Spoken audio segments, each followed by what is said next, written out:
Hello there guys, and welcome to News to Thrill episode 7.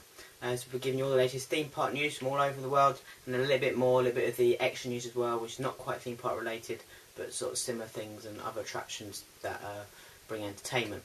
So stick around and I hope you enjoy.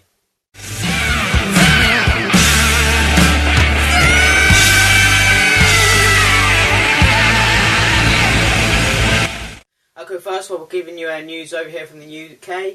Some of the news over here from the UK is Alton Towers reopened not too long ago, their nemesis Subterra. I mentioned it previously that it was down. It wasn't in any relation to the Smiler incident.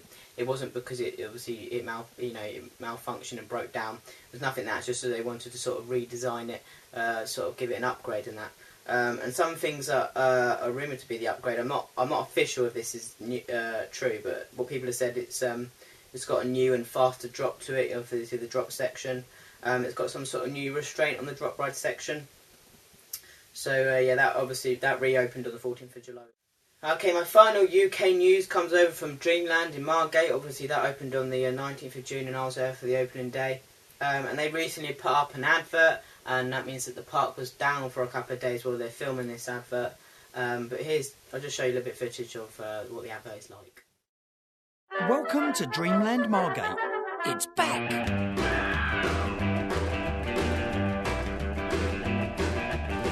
Roll up for timeless fun for everyone. Clamber aboard stylish rides from every era in a world where vintage thrills are always in fashion. Come and let the good times rock and roll. Have a big happy day out at Dreamland. Okay, well there you go. Obviously they're sticking with their old heritage theme, which I quite like, a bit different, a bit unique in these day and ages. But there's also, what I've noticed is there's a few, when I went there, because I went there not too long ago, I went there obviously open day and then a couple of weeks ago.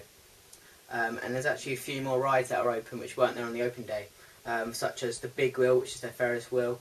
You've got the Monotopia, which is like some sort of pedal cycle monorail. They've got the Counterculture Caterpillar Coaster, which is a sort of kiddie coaster. Born Slippy, which is like one of those slides that you go on. And they've got a Mirror Maze, which is open. There's Swing Boats, which is sort of like, you know, the little boats that you pull levers and you go back and forth a bit. There's also Austin Cars, the Rotor Barrel Blast, which is quite fun. It basically is one of those things that spin you around really fast. You get some high Gs, and the floor drops and you lift up, and you sort of, as you see here, you spin right against the edge. It's really fun. It does sort of pull your face apart a bit, but that's a lot of fun. And the one that I have got now, which I haven't announced on the website at all, it's still not on there, which is Tower, which actually has replaced their chair plane. I don't know if it's a permanent thing. This is actually, yeah, it's obviously like a taller version of the chair swing. I would say it's not as intense as their chair swing, but it's because you're tall, obviously higher up, it's obviously a lot more fun, and you get some better views. So yeah, there's obviously some ones that are open. Obviously the Scenic Railway is still down at the moment. I have heard that is set to open in August, but it's not official yet. And also what I heard when I was at the park is they're possibly going to be getting some log flume coming in 2016. Probably some standard log flume. As you see here, there's a few types like that. So that'd be a nice addition, because I haven't got a water ride. I was thinking some sort of log flume would be good. So if they do get one of those, that would be very good. A couple of other things, they've got their circus in the amusement park area, as well as their high divers, as you see here, which is a nice show, nice obviously variety going on there, which is really good. Okay, well now for some news around the world. I'll first be talking about Negloland, which is not a very big theme park. It's got some nice rides. It's got some Mack mega coaster called Alpine Blitz, which looks quite good. But they're opening next year 2 drop rides. As you see, 2 drop tower rides. The first one is Le Dijon de l'Extreme, which stands for the Dungeon of Extreme, as you see here. It's got a nice theme into it, obviously a bit sort of ghost and ghouly. And that's the stats for that. Is going to reach speeds about 60 miles an hour, and it's going to be 328 feet high. And that will actually be placed. I've looked at the top 10 tallest drop towers in the world, and that will actually be placed alongside the view at number 10 of 328 feet. So it will be in the top 10. tallest drop towers in the world. And the second one opening is a smaller one manufactured by Z Area, more for the sort of children and families, called, see if I can pronounce this, La Tour des Petits Fantômes, which stands for the Tower of Little Ghosts. So again, obviously the first one's themed to dungeon, this one's themed to little ghosts. It's got the ghosts and ghouls dungeon theme and a bit of a scary haunted theme to it, which is quite nice. And the stats of that, it's just going to be 36 feet tall, so obviously a lot shorter. But that's nice. You get your range from your thrill to your family to your kiddies, which is good. So yeah, they're obviously the two ones that are opening in Legoland next year. Okay, now for some news coming over from China, and that is coming over from a quite a small theme park called Lewa Adventure, and they're going to be opening Lightning in late 2015. This is, if you see here, the concept idea of it looks pretty good. It's a Mack mega coaster. That's obviously the same manufacturer, the same type of ride as well, as Blue Fire over in Europa Park, Helix in Leisburg, Manta at SeaWorld San Diego, Alpine Blitz at Legoland, which I mentioned. And yeah, so yeah, that will be open in late 2015. It will actually be Mack's first hypercoaster. Obviously that means it'll be over 200 feet tall. I'll just read some of the stats of what it's going to sort of be like. It's going to have a length of 4,176 feet of track, which is quite a long ride. A height of 200 feet, a drop of 193 feet. Inversions, you can have two inversions. That is a loop, if you see here, and that looks like a pretty tall loop actually. There is supposed to be a roller coaster coming next year called Flying Aces at Firewell, which I mentioned in episode 1, which is going to have a 170-foot loop, which will be the world's tallest loop, taking a record from the current 4th Otto at Six Flags Magic Mountain. If you see there, that it looks like a pretty tall loop. That might actually take the record from Flying Aces. Who knows? But yeah, it looks pretty tall, pretty good. Also contains another element, a 0G roll. And it's got a standard chain lift too, as opposed to a few of the Macks that have a launch. It has a speed of 70 miles an hour and a duration of 2 minutes, as I said, a quite long ride, and G-forces of 4.2. So yeah, it looks like a very good ride, sort of a game changer for them in a way, I think. If all goes well, I reckon this could be possibly their Mack's best coaster out there, a real game changer, and put Lewa Adventure on the map. Okay, now for some USA news. My first USA news is coming over from Universal Studios Hollywood, and they're going to be opening next year, in spring next year they've announced this, their Wizarding World of Harry Potter. Now they did open this big budget themed land in the Universal Orlando not too long ago, so this will be making next year, and because it was so successful they're thinking, right, we'll put this around some other parts. There's a few others who are more developing. This is one of them, Universal Studios Hollywood. Sort of replacing in the area, because it used to have their Gibson Amphitheatre, if you see here, as well as the Adventures of Curious George, which is a sort of aqua ball sort of park play area. So that was a couple of attractions that were in there. But obviously this looks like it's going to be high budget. Wizarding World of Harry Potter at Universal Orlando was over $100 million. So this is obviously going to be a big budget just like that. They're going to have the same kind of rides like Harry Potter Forbidden Journey, which is like a kind of unique motion simulator experience, as well as their family roller coaster called Flight of the Hippogriff. You see here, looks like a very nice family ride to that. There's also a few other attractions. Obviously they got the Hogwarts Castle, which is quite like a main feature to it. That's still getting constructed. You see there's a few construction photos here of it.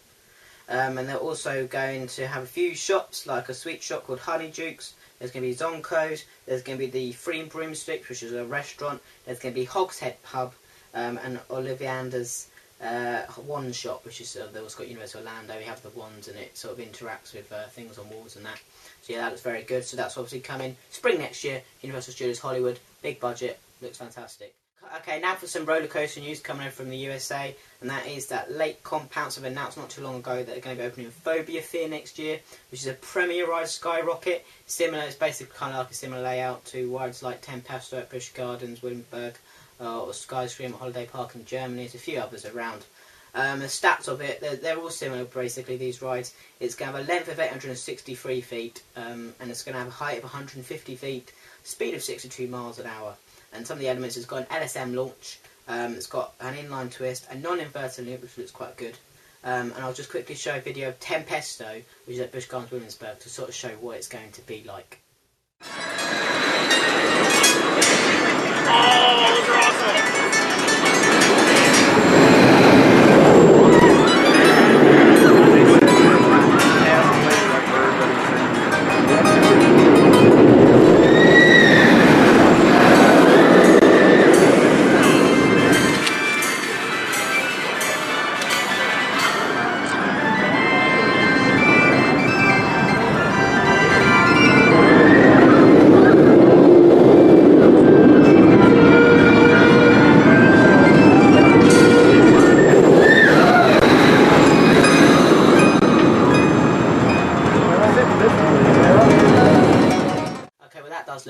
there's quite, as I mentioned, there's quite a few of these around. It looks like a nice addition to lake compounds. Okay, now for some news coming over from the SeaWorld San Diego, which is in California. And they're going to be opening a new show on August the 13th. It's going to be replacing their Blue Horizons Dolphin Show. And this show is going to be called Dolphin Days Show. It's kind of like got a new theme, a new story to it. I'll just read the website of what it's going to be like. It says, come celebrate life and the world we share with our dolphins, pilot whales and their trainers in the all-new show. Meet our dolphin and whale family and find out what inspires their trainers. Obviously, that's like a very nice, obviously, hopefully an upgraded show there. It's nice to know they keep, obviously, really theming their shows, because even with like dolphin shows, you think, well, they're just going to do tricks, but there's nice to be, there could be like stories behind it, and obviously educating yourself on it as well. It's going to be like a sort of 20-minute long show, which is the kind of the same as their Blue Horizons show. So yeah, it's like a nice addition to SeaWorld San Diego. Okay, now for my final USA theme park news, and this has come over from Carowinds. I did mention episode 5, the roller coaster special, that Carowinds are going to close their Philadelphia toboggan coaster called Thunder Road, which is a dueling wooden roller coaster. And I can say that this is actually now closed. It closed on the 26th of July, as you see here. And this is all part of their future $50 million future growing plans. There's obviously a high budget they're going to spend on future growing plans there. So what will replace it, I don't know. If you have any ideas of what it might be or what it'd like to be, leave a comment. So yeah, all part of their future. So I can say Thunder Road, 26th of July, as of 26th of July, now closed. Okay, now for some other news. This is where it's not like theme park, but it's things similar. It's attractions and sort of entertainment places. And my first news is coming over from Butlins here in the UK. Sort of Butlins all over. There's a Skegness one. There's a Minehead and there's a Bognor Regis one, and all over these places they're having new shows. One of them is Diversity. They're obviously doing their breakdancing shows sort of throughout the summer. There's also Steve Mulhern Live. He's doing a sort of mixture of magic and sort of comedy and sort of interactive moments with the audience. Look, a very good show there. As well as, sorry if I pronounced this wrong, Shaolin, I think it's how you pronounced. It's like a martial arts show. That was not too long ago, and it's backed by popular demand in the summer. As well as all over the place in summer, in the Butlins places, is their Big Top Circus, which I saw when I went to there last year. It was quite a nice circus. That is an additional fee, which is £5. The other ones I mentioned are free with your stay, but the Big Top Circus is £5. But it's definitely worth it. It's a nice show. Okay, my final other news, coming over from news for episode 7, is the New York Wheel, which is set to open in 2017 at the Staten Island. It is estimated, it's possible, this isn't official, but it probably will cost about $400 million, and they said it will be the tallest Ferris wheel in the world. If you see some of the concept ideas of what it's going to look like, it looks like it overlooks a lake or I don't know, a lagoon or something. But yeah, it looks like very nice. It looks like you get some nice views there. And it will have a capacity of 1,440 people, so obviously a good throughput there of it. And has a height of 625 feet, so yeah, so you probably will take in some spectacular views. As I said, it is the tallest in the world, and the current highest one is High Roller at the Las Vegas Strip in Paradise, Nevada, which is 550 feet tall, so it's quite a lot higher than that. So yeah, it looks like it'd be a very good addition. And the manufacturer is Starnef BV, and he actually travelled in 2008 all the way to London to try out the London Eye one, and they actually had a business relationship with them to create the New York Wheel, so obviously a collaboration there.